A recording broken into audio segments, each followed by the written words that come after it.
Hare Krishna.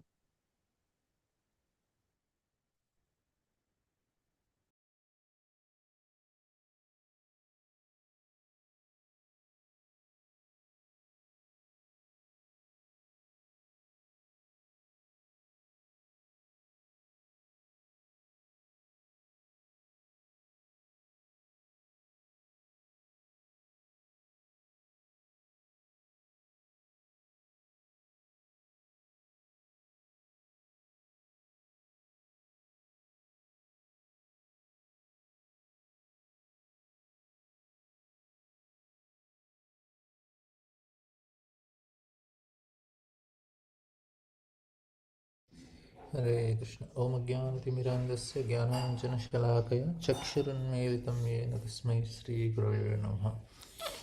So here this is the hierarchy, ladder of consciousness. This is what Rishabh Dev is showing. You can see in the picture. There is dull matter, then the living force, plants and trees, then the moving entities, worms, snakes. Then there are intelligent animals, like here cow and dog and other things. Then there are human beings, ghosts which does not have bodies. Then there are gandharvas and siddhas, and then there are demigods, then the sons of Brahma and Shiva, then Lord Brahma, then the Supreme Lord is here Rishabdev, and the earthly Brahmana. So this is how the hierarchy is given.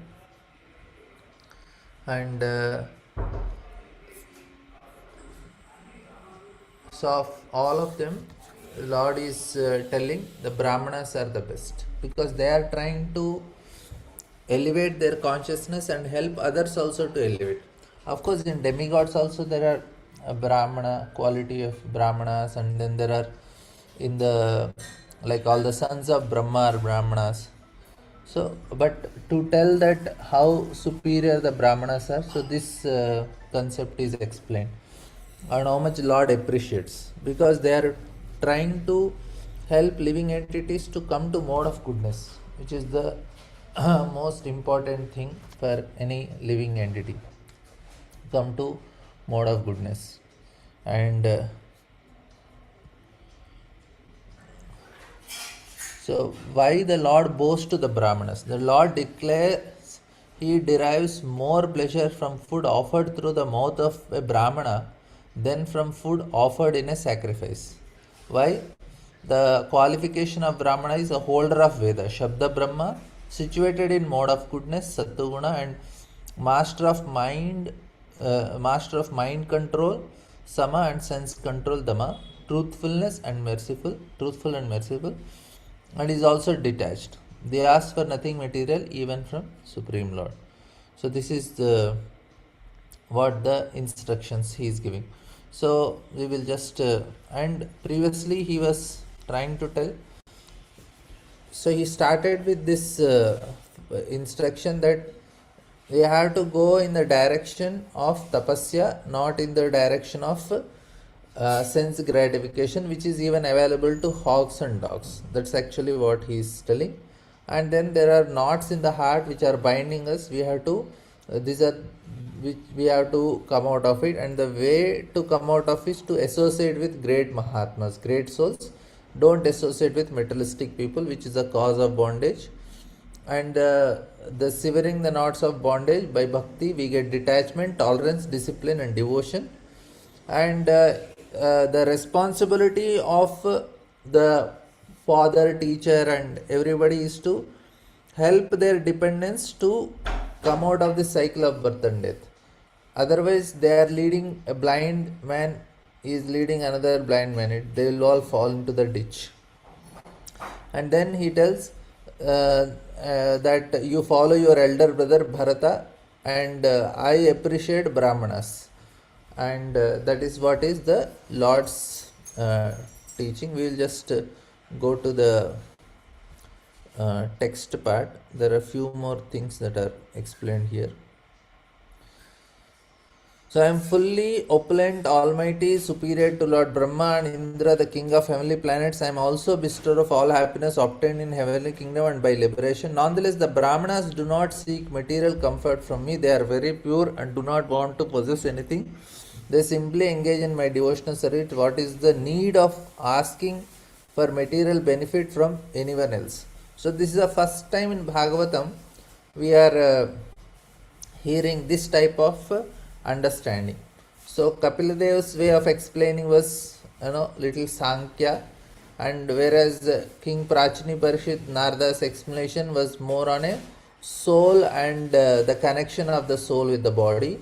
But when it comes to Rishabdev, he is directly talking about detachment from the family and association of saintly people. So there is a little more evolution in the teachings that are explained here. So we can see the evolution of teachings from third canto to fourth canto to fifth canto. So there are, and then sixth canto and then seventh canto, then there will be evolution in terms of the teachings. By the time we come to 10th canto, there will be completely different. Of course, there is a different dynamics in the explanation. So here he is telling the perfect Brahminical qualification is stated Akinchananam Mai Bhakti Bhajam. So this is Mattopi Anantat Paratah Parasmat Swargapavargadipater Nakinchit Yesham Kim Usyat Itarena Tesham Akinchanana Mai Bhakti Bhajam. So the Brahmanas are always engaged in devotional service. Consequently, they have no material wants, nor do they possess material things. So this is talking about Brahmanas who are Vaishnavas. Of course, even Brahmanas also should be worshipped, the Dujas, but especially this is verse is talking about they are Vaishnavas. And Chaitanya Mahaprabhu explains the position of pure Vaishnavas who are anxious to return home back to Godhead. Nishkinjanasya Bhagavad Bhajanon Mukasya. Those who are actually want to return back home back to God. Nishkinchana, that is, they have no desire for material comfort. Sandarshanam Vishayinam Atha Yoshitam Chaha Hanta Hanta Vishabhakshanayo Asadu. Material opulence and sense gratification through the association of one more dangerous than poison. Why? So this is because they are making our consciousness to get absorbed in these things. That's why. So we are getting absorbed in the material consciousness. That is why. It is very, very dangerous to get that absorption. So the Brahmanas do not worship demigods like Brahma, Indra, Shiva for any material comforts. They do not even ask the Supreme Lord for material profit. Therefore, it is concluded Brahmanas are the supreme living entities of the world. And Kapil Dev also says, Man mai arpita sesha kriyartatma nirantaraha mai arpitatmanaha pumso mai sanyasta karmanaha na pashyami param bhutam akrita samadarshana. The Brahmanas are always dedicated to Lord's service with their bodies, words and mind. There is no better position than a Brahmana who does engage himself and dedicates himself to the Supreme Lord. So this is very clear. So Lord has explained the position of Brahmana. Then he says, Sarvani mai drishnyattaya Badhyabhis Charani Bhutani Suta Druvani Sambhavitayani Pade Padevo Vivikta Dirbhis Tadhu Harahanam Me. My dear sir, should not any entity be he is moving or non-moving, knowing that I am situated in them, you should offer respects to all of them at every moment. In this way, you offer respects to me. So this is the point Lord is telling, that should not envy any living entity. How is this possible? Only if a person is not working just for his sense gratification. And he should offer respects to all of them at every moment.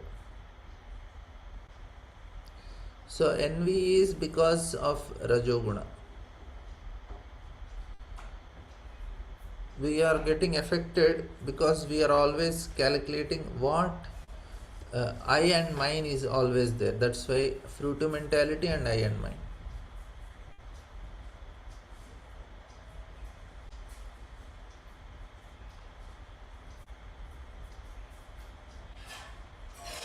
So this is because of these two things we always we become envious. If we can give up them, then only it is possible to overcome this mentality. And that's the reason I was telling yesterday that for grihasthas they should regularly feed brahmanas, and Lord is very specifically telling, I eat through the mouth of brahmanas, so that I and mine and fruitive mentality will easily go away. In this verse, the word vivikta dig, meaning without envy, is used. All living entities are the abode of Supreme Lord, as confirmed in Brahma Samhita. Andantarastha Paramanu Chayantarastham. The Lord is situated in this universe as Garbhodakshaya Vishnu and Kshirodakshaya Vishnu. He is also situated within every atom.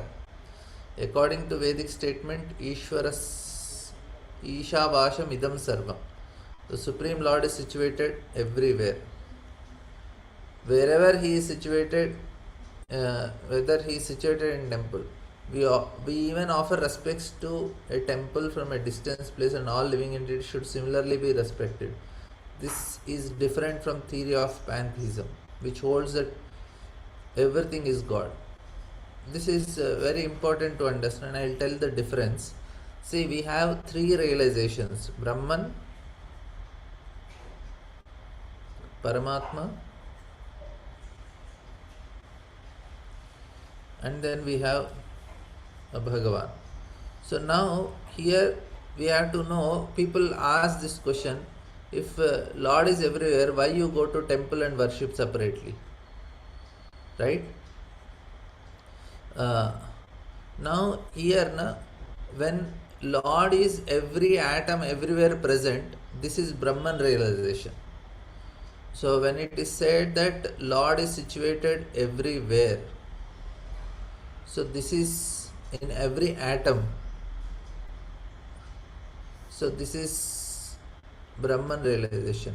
When it is told Lord is situated in everybody's heart, so as a Paramatma feature is situated, actually is Brahman is, if he is in a personal form, this is Paramatma.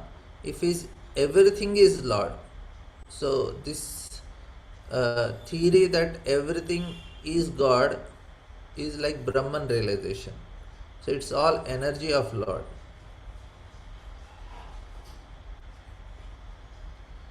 And here Lord is present in every atom, that is Paramatma feature. So present in all. Present means he is separate and he is present there. But Lord is everything. When we say, it is energy of Lord. And he is a person. So when we go to temple, the realization is that Lord is a person, and we want to develop a relation with him. For that we have to go to a temple. Like people say, Arey, you go to temple and you do everything, and you are not properly dealing with people around and all, because realization is not there. So he is not realizing that Lord is Paramatma feature, realization don't happen, and everything is Lord. Brahman realization didn't happen, but at least Bhagavan understanding came. It's not that realization.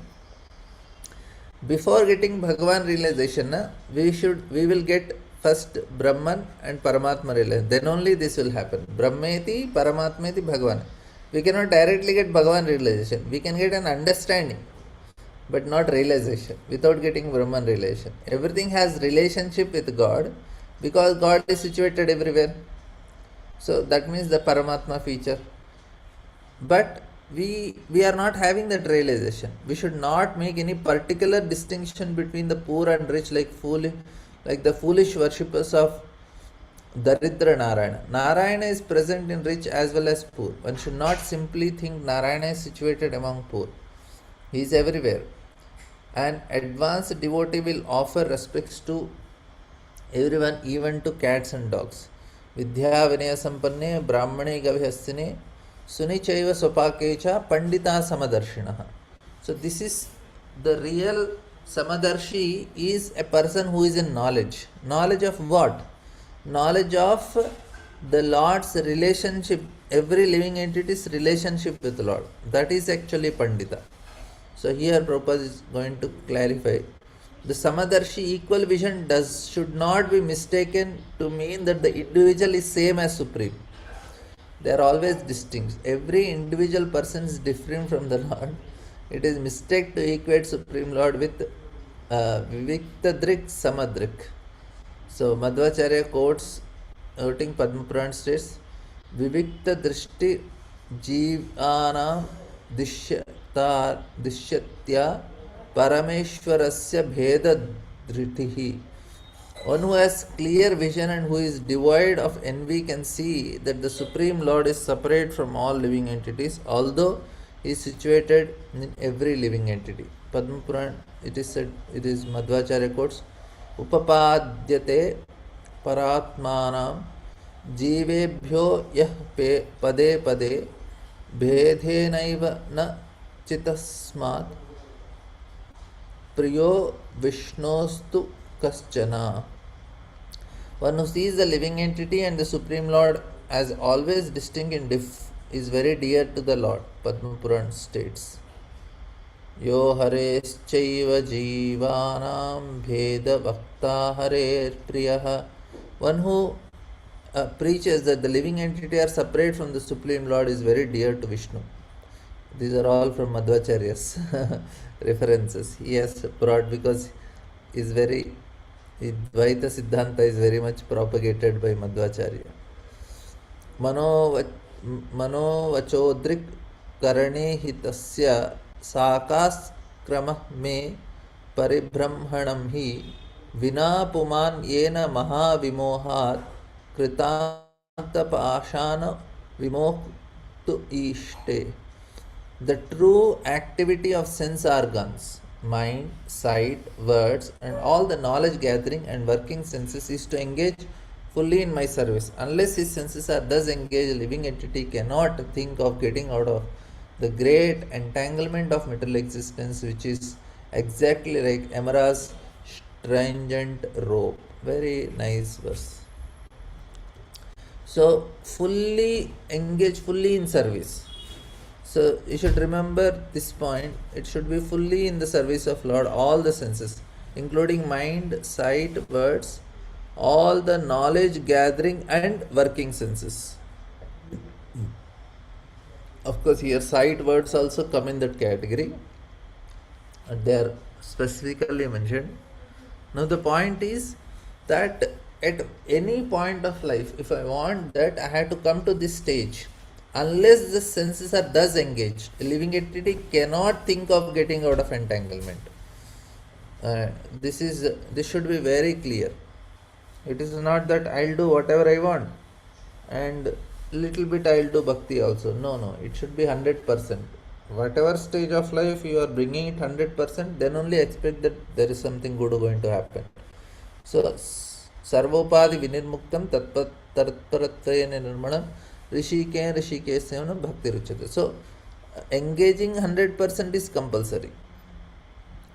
So, this is no, not even here, Rishabdev is telling, don't even think, cannot think of getting out.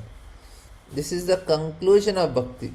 All the time, Rishabdev has been stressing devotional service and now he is concluding.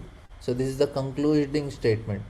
Don't think if you are not fully engaged in Krishna service of thinking of getting out of. We have to come to that stage at any point of our life. There is no option.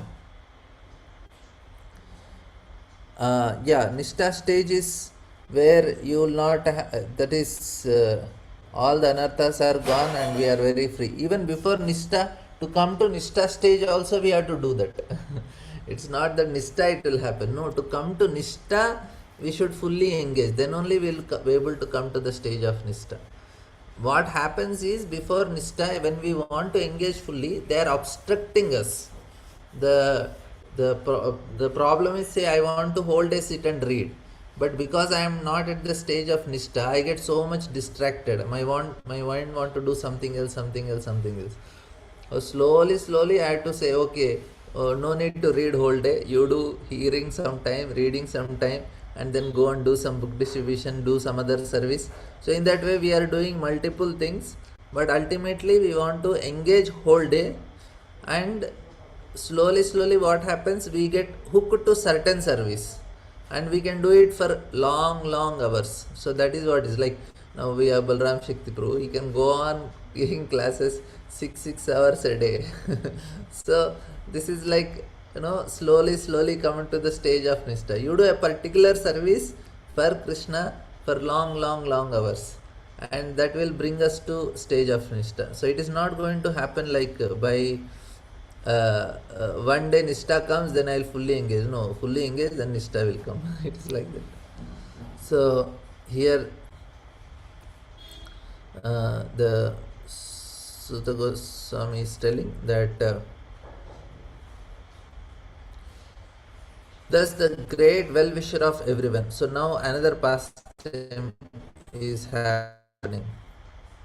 That pastime, Rishabh Dev is showing another pastime. He gave the teachings, now he is going to do something else. The Supreme Lord Rishabh Dev instructed his own sons, although they were perfectly educated and cultured. He instructed them just to set an example how a father should instruct his sons before retiring from family life.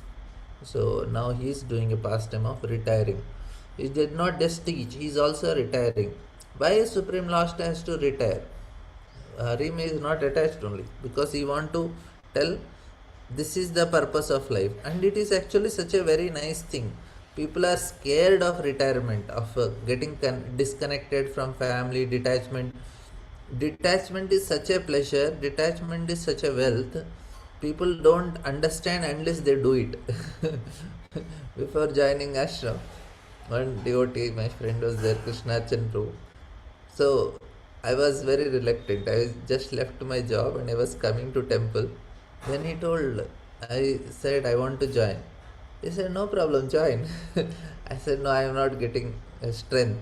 He said, no, just do it, it will happen. And then, one fine day he said, okay, come on, you are in. And after that I felt, yeah, it's so easy, there is nothing to fear. So when you are giving up, you will feel burden is less. If you read Journey Home book, Radhanand Maharaj says he was carrying so many books. Wherever he went, they used to give books and he was collecting. And he was in Delhi and somebody stole his books. All the books which he collected, everything was gone. And Maharaj was feeling very light after that. He said, oh, so much burden is gone. So similarly, there is burden of all these things in our mind. It is detachment that helps. And Lord is telling here that it will help all of us. And like you may have experienced also, there are some things, old things in our house, and we kept it for long time. Suddenly we got some detachment, we throw him out, all the things. Then you feel the house is little clean and neat and you feel little relaxed. So there is so much clutter in our mind which is holding us. We just have to, people may not like it, but it is true. You will feel some great relief when you lose, when you get rid of things, because there is nothing to lose. What we are losing is false ego only. So basically, what is given up is false ego is given up.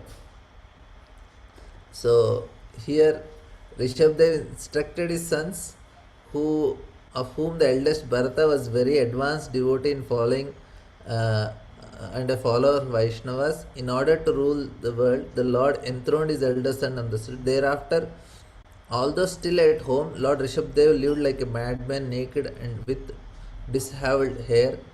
Then the Lord took the sacrificial fire within him and he left Brahmavarta to tour the world. So detachment is He is a false ego. And this is actually what we have to give up. It's not the items, it is not the things that are holding us. My house, my family, my things, my grandchildren, my car, my my properties here, there, how many we have. It is not, they are not holding us, we are holding them. And the bond that is holding, the picture image you can see, that heart with all the knots, na? That is all because of false ego only. If we can give it up, we are the most happy. If somebody is tying us, how can we be happy? If something is tying to us, where is the question of being happy? We are tied. See, so much knots are tied. And we are thinking more knots, more happiness. Array, less knots, it is happy. It is not more knots. Right? Somebody is tying with legs, hands, and I'm going, what about my house, what about my car? Even that fellow is in US, he's thinking of the car in India, and he's thinking of the house, he's thinking of the dog. More we have, more knots are there, and so difficult to get rid of these things. So here Rishabdev, he became, he left home with naked with dissolved hair, adopting the behavior of madman to avoid materialist association.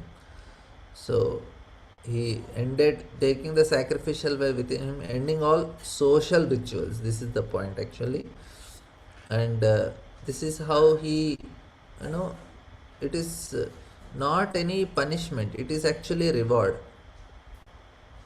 If somebody is getting detachment, he is blessed actually. It is not. Yeah, programming is very hard. It is not going. The false ego is happily holding us. Actually, we are holding the false ego. And because why we are holding, na? Because we get pleasure in this. See, if somebody tells, "Oh, you have such nice house, no, your children are so good, and then you are, you have such nice name and fame," and so on, so on, so on, and we derive pleasure in these things.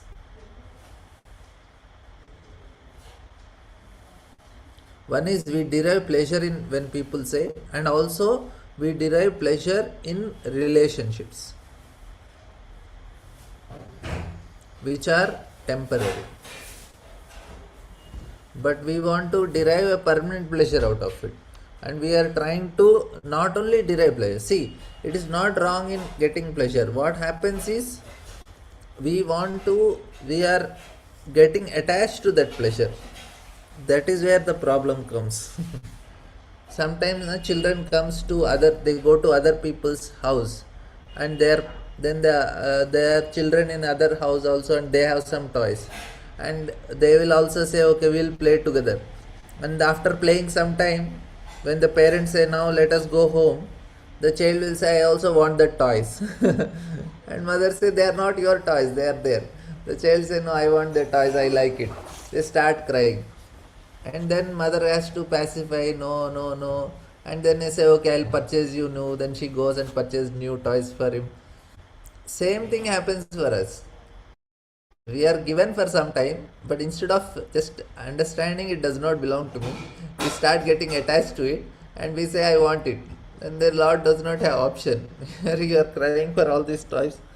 Take another bath and again enjoy. How many times we have done this? Again we are crying for the same things. Again we are crying for the same things. And when we are told, Prabhuji, can we ask some material things from Lord? Array, you are asking the same thing from millions of lifetimes. Again you are asking the same thing. What is a foolishness? That's what Nabi is telling. Array, you are Lord, these are such a foolish things we are asking for the Lord. No, they are asking for a child from the Lord. What is this foolishness? So actually the instructions given by Rishabdev's sons were not exactly meant for his sons, because they were already educated and highly advanced. Rather, these instructions are meant for sannyasis who intend to become advanced devotees. Sannyasis must abide by Rishabdev's instruction while on the path of devotional service. The Lord Rishabdev retired from family life, lived like a naked madman, even while still with his family. So people may not like these instructions, and but they are good, according to Prabhupada. After accepting the feature of Avadut, a great saintly person without material cares, Lord Rishabdev passed through human society like a blind, deaf, and dumb man, an ideal stone, a ghost, or a madman. Although people called him such names, he remained silent, did not speak to anyone because there is no false ego, he is not getting affected. And we always want security. You see, the word Avadhuta refers to one who does not care for social conventions, particularly the Varnashram Dharma, but he is situated within himself, fully satisfied by meditating on the Supreme Lord. In other words, one who surpasses the rules and regulations of Varnashram Dharma is called Avadhuta. Such a person has already surpassed the clutches of Maya and lives completely separate independently. So, the beautiful face of Rishabdev I will show you. You like this face. So, physical appearance. His hands, feet, and chest are delicate and symmetrical, eyes like newly grown lotus flowers. Despite divine beauty, he appeared haunted by a ghost to the ignorant due to his matted hair and nakedness. Yet his beauty pierced the hearts of the wise. So this is I will now the next verses that explain his beauty.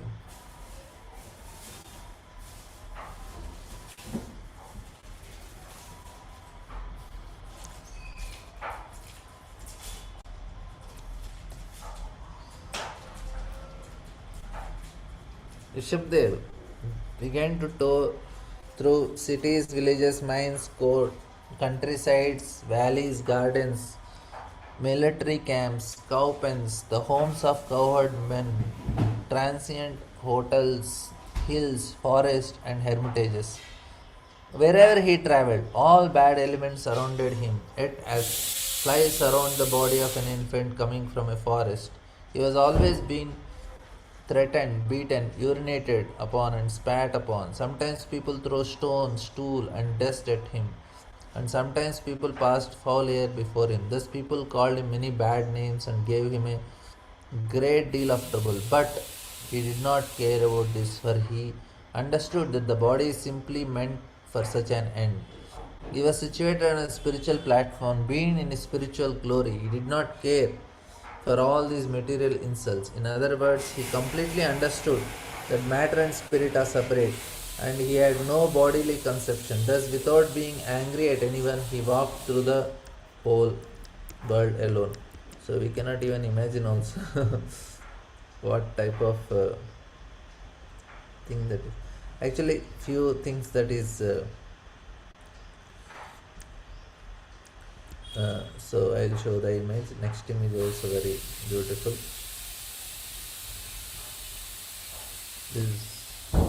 He traveled through cities, villages, villages. Bad elements surrounded him like flies. He remained silent, unaffected.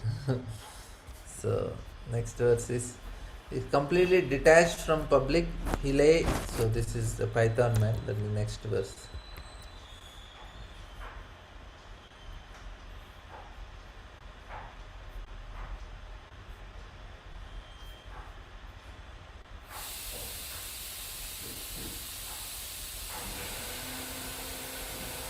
Narottam Das Thakur says that Deha Smriti Nahi Yara Samsara Bandhana Kahanata. When a person fully realizes that the material body and the world are temporary, he is not concerned with pains and pleasures of the body. Matra Sparshastu Konteya. That's what Krishna is. As far as Rishabdev is concerned, it has already been explained. Idam Shariram Mama Durbi Bhavyam. He did not at all possess a material body. Therefore, he was tolerant of all the troubles offered to him by the bad elements in society. Consequently, he could tolerate people throwing stool and dust upon him and beating him. His body was transcendental and consequently did not at all suffer pain. So even Vedic times also people were like that. They are so much badly treating somebody. We cannot even imagine. Ishvara sarva bhutanam hridde sajjana tishtati. So here, since the Lord is situated in every heart, He is in the heart of hogs and dogs also. If hogs and dogs in their material bodies live in filthy places, one should not think that the Supreme Lord is in filthy place.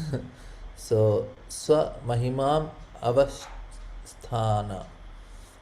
So the Lord is never affected by it. Like sun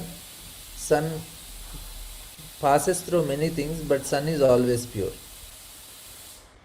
And then he says, Lord Rishabdev's hands and feet, his chest, his long arms, his shoulders, his face, and every part of his body were all very delicate and symmetrically proportioned. His mouth was beautifully decorated with his natural smile, and he appeared all the more lovely with his reddish eyes spread wide like petals of newly grown lotus flower covered with dew in the early morning. The irises of his eyes were so pleasing that they removed all the troubles of everyone who saw him. His forehead, ears, neck, nose, and all his other features were very beautiful. His gentle smile always made his face beautiful, so much so that he even attracted the hearts of married women. It was as though they had been pierced by arrows of Cupid. Above his head was an abundance of curly, matted brown hair. His hair was dissolved because his body was dirty and not taken care. He appeared as if he was haunted by a ghost. So, Prabhupada is written, although Rishabdev was very much neglected, his transcendental features were so attractive that even married women were attracted to him. His beauty and dirtiness combined to make his beautiful body appear as though he was haunted by a ghost. And then he says that when Lord Rishabdev saw that the general populace were very antagonistic to his execution of mystic yoga, he accepted the behavior of a python in order to counteract their opposition. Thus he stayed in one place and lay down. While lying down, he ate and drank, and he passed stool and urine and rolled in it. Indeed, he smeared his whole body with his own stool and urine so that the opposing elements may not come and disturb him. According to one's destiny, one enjoys allotted happiness and distress even though one keeps himself in one place. This is the injunction of Shastra. When one is spiritually situated, he may stay in one place and all his necessities will be supplied by the arrangement of Supreme Controller. Unless one is a preacher, there is no need to travel over the world. A person can stay in one place and execute devotional service suitably according to time and circumstances. When Rishabdev saw that he was simply being disturbed by traveling throughout the world, he decided to lie down in one place like a python. Thus he ate, drank, and passed stool, urine, smeared his body. Now, how can one stay at one place?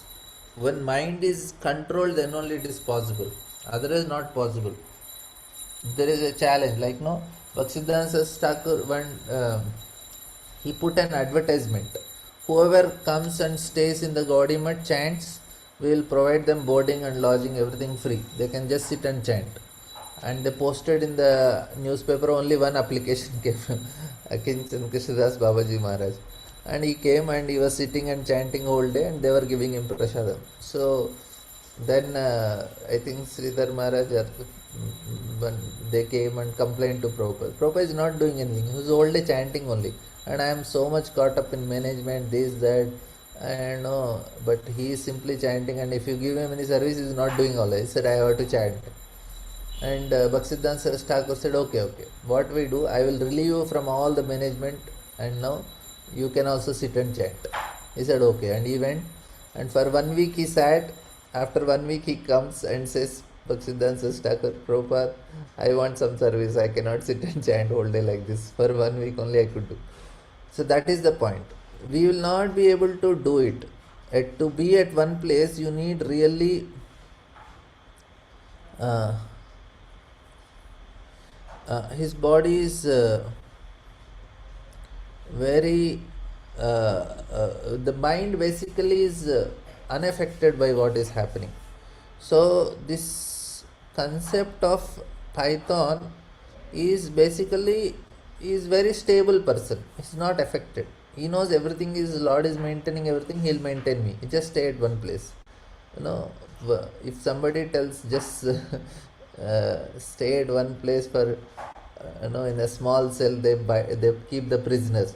Even they are also given some relief. They also go out here there within the compound and they have some things. But here it is just, it looks like a punishment. But for a person whose mind is calm, it is not a punishment. He just can do it. That's why the sages in Himalayas, they are sitting long hours. They are just sitting in one place, one position. Their mind is actually not disturbed. So that is the python is it it just stays at one place, and whichever animal pass by, it immediately holds it and rotates around that animal, kills and eats. So python cannot go for hunting. It just stays and hanging here there, and suddenly some animal passes by, it catches and eats. It is very sluggish animal. It cannot move only. So, but Lord provides food for it. Why suddenly some animal comes to a python to become a prey for a python? Because Lord decides. Lord says, okay, let this python have some food. Similarly, here the python is like Rishabdev is just being at one place and food is coming to him, water is coming to him. Lord is providing, like he is providing for a python. So that is the point here. Why is compared to a python? And yeah, Lord's body is transcendental, but he is showing to us that uh, we should not get affected by what is happening to our body. At least, see, physically we have pain, but what Lord want to teach us that don't identify with it so strongly. So that is the point. So the pointers of identification.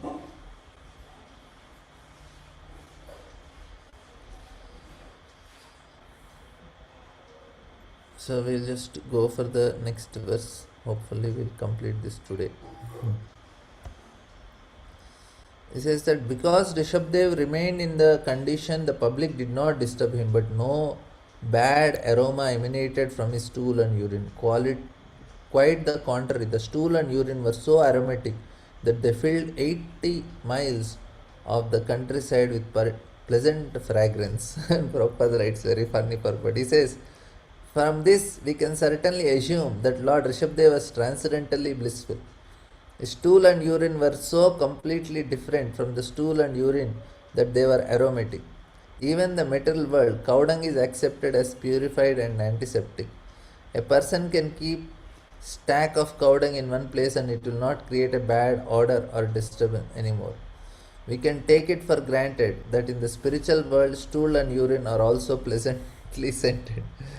Indeed, that entire atmosphere becomes very pleasant due to the Lord Rishabdev's stool and urine. So,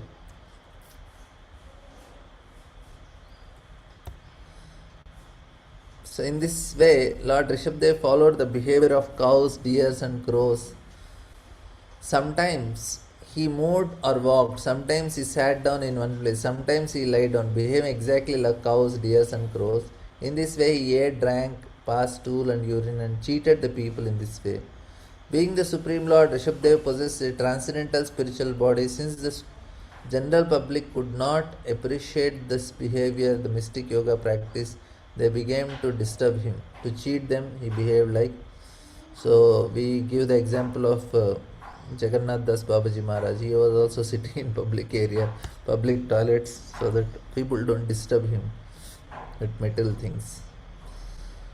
O King Parikshit, just to show all the yogis the mystic process, Lord Rishabdev, the plenary expansion of Lord Krishna, performed wonderful activities. Actually, he was the master of liberation and was fully absorbed in transcendental bliss, which increased a thousandfold. Lord Krishna, Vasudev, the son of Vasudev, is the original source of Lord Rishabdev. There is no difference in their constitution, and consequently Lord Rishabdev awakened the loving symptoms of crying, laughing, and shivering. He was always absorbed in transcendental love. Due to this, all mystic powers automatically approached him, such as ability to travel in outer space at the speed of mind, to appear and disappear, to enter the body of others, to see things far, far away. Although he could do all this, he did not exercise these powers. Krishna Bhakta Nishkam Ateva Shanta Bhakti Mukti Siddhi Kami Shakale Ashanti. This is what Prabhupada is telling. And I will just show the images for this very nice few things are there. So here is the python man. To completely detach from public, he lay in one place like a python. He ate, drank, and passed stool while smearing. So the key insight is the instead of a foul smell, stool and urine gave aroma. So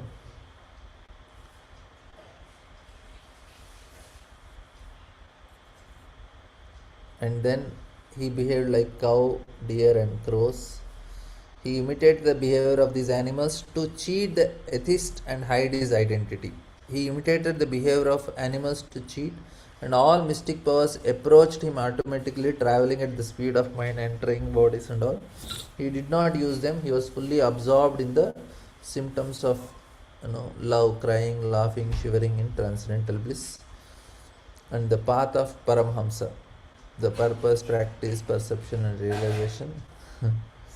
So human life is for austerities. This is the essence of this chapter. Purpose is to human life is for austerities and inquiring, not animalistic pleasure. And what is the practice? Break the knots of attachment through service to Mahatmas and hatred of sense gratification. And what is the perception? Seeing all living beings from stone to Brahmanas as the residents of the Lord. And what is the realization we get? Realize the body is distinct from the sense. Abuse cannot touch you. Social praise is irrelevant. So this is what is the purpose Rishabdev teached, and he gave what is the practice and how we should perceive things, and then the realization. And Lord Rishabdev's life illustrates the ultimate stage of liberation, where the knot in the heart is completely severed. Give up the endeavor for sense enjoyment, engage in service of the Lord, be fearless in the pursuit of the divine. So thank you very much. We completed this chapter successfully. Any questions, comments?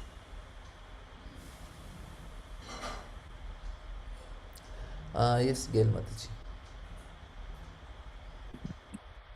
Hare Krishna Prabhu. In the beginning of the talk, you said that there was an evolution of the philosophy, let's say, beginning with Sankhya and then the teaching of, the various personalities like Rishabhadev and so on. I was wondering if you could kind of elaborate on the distinction between the various teachings and that evolvement. Yeah, I will just share this in this notes only. I'll write for you.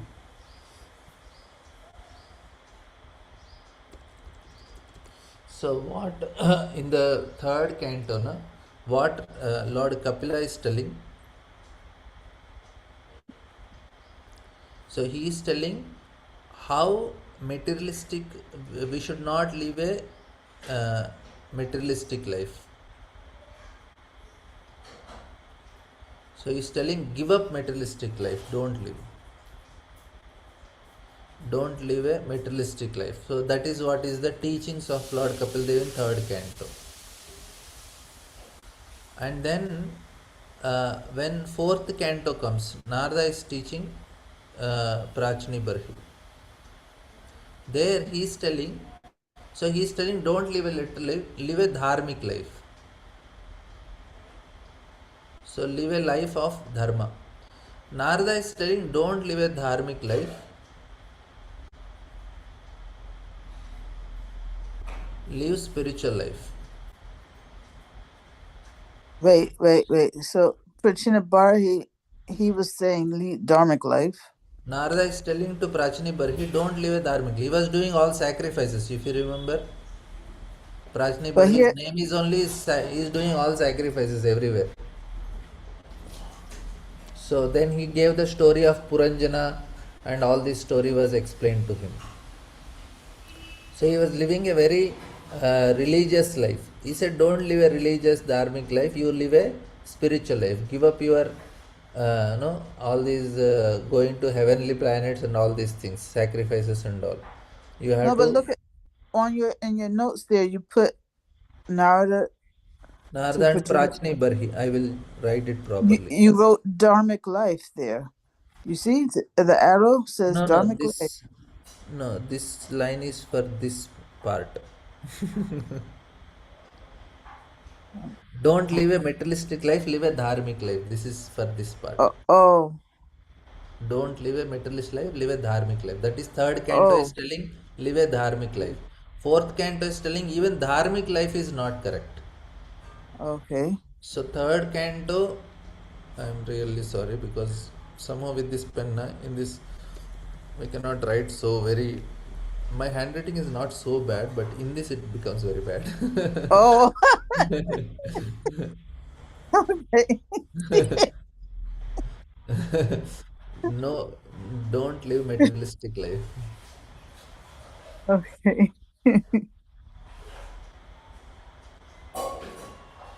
I'm bad in spelling, but I'm good in handwriting. Fourth canto is telling here don't live and dharmic life. But here is telling no dharmic,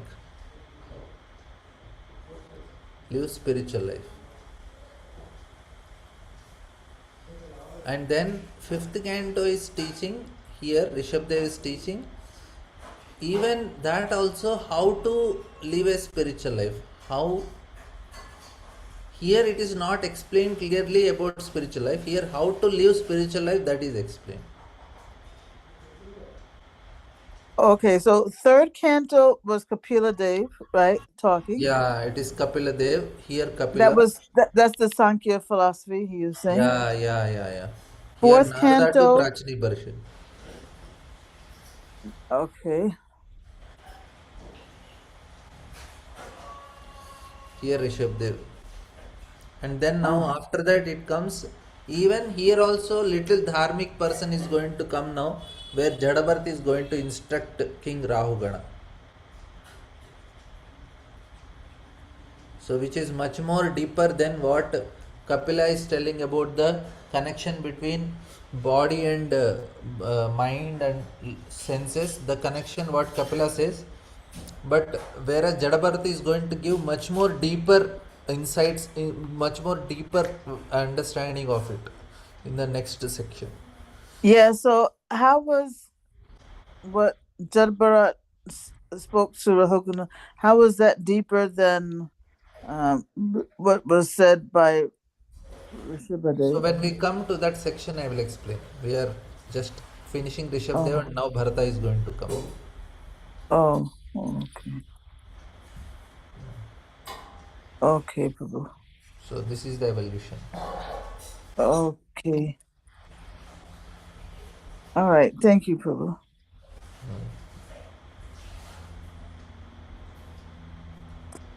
Yeah. So Kapila Dev, he was saying, don't just live for sense gratification, Uh, right?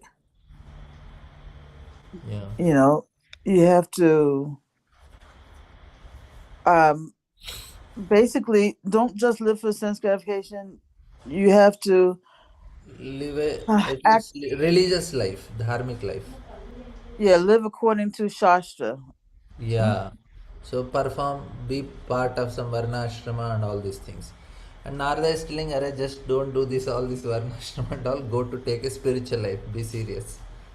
Okay, but wait, in the third canto, if Kapila Dev is saying don't live materialistic life, live according to Dharma, basically if a person wasn't living to Dharma, that means he was living according to Vikarma. No?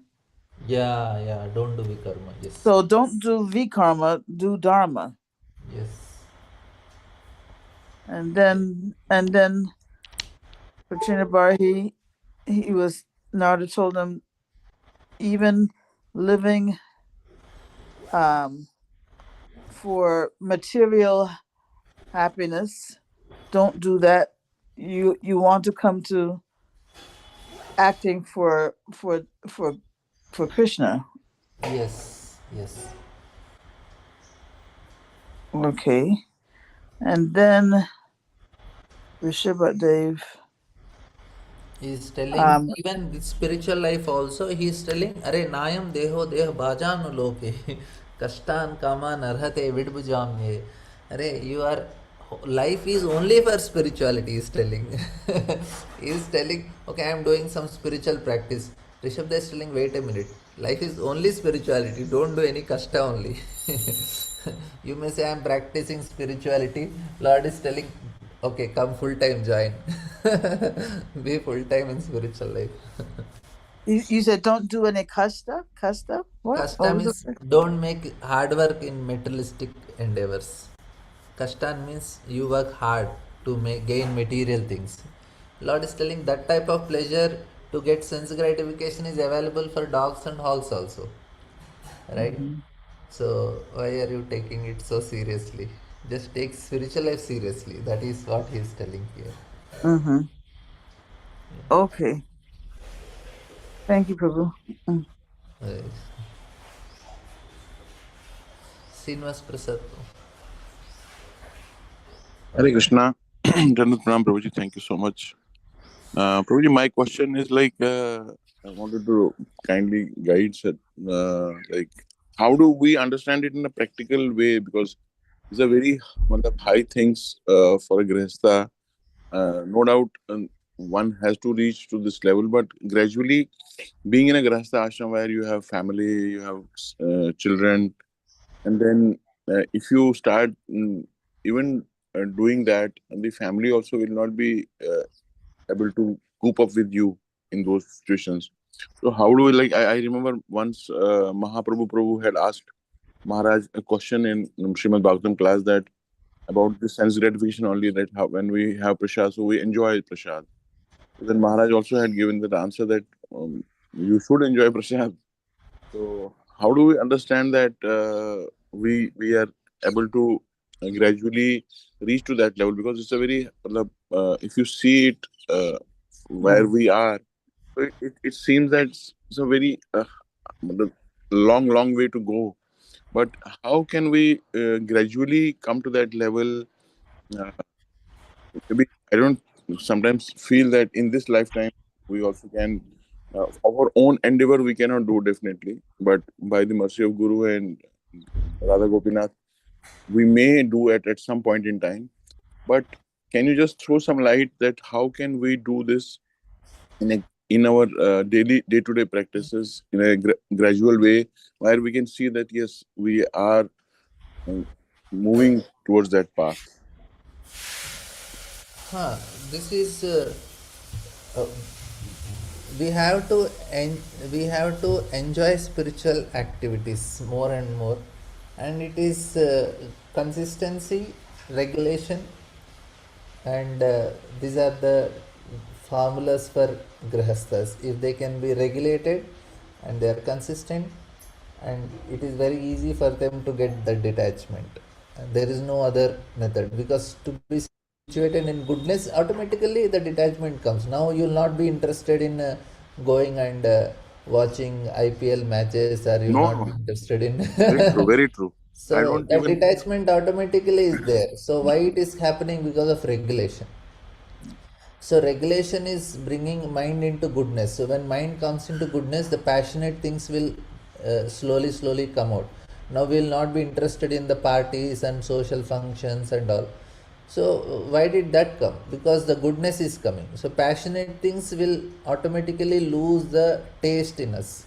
Hmm. So even though people come and they say, "Oh, this is happening, that is happening," we Hmm. will not find taste in it. Correct. So that is what is the blessings which we are getting now. At least we are coming to goodness, Hmm. and by only by Krishna's mercy we will get taste in serving Hmm. Him. there is no other way. He should show some mercy by seeing Mhm. our endeavor.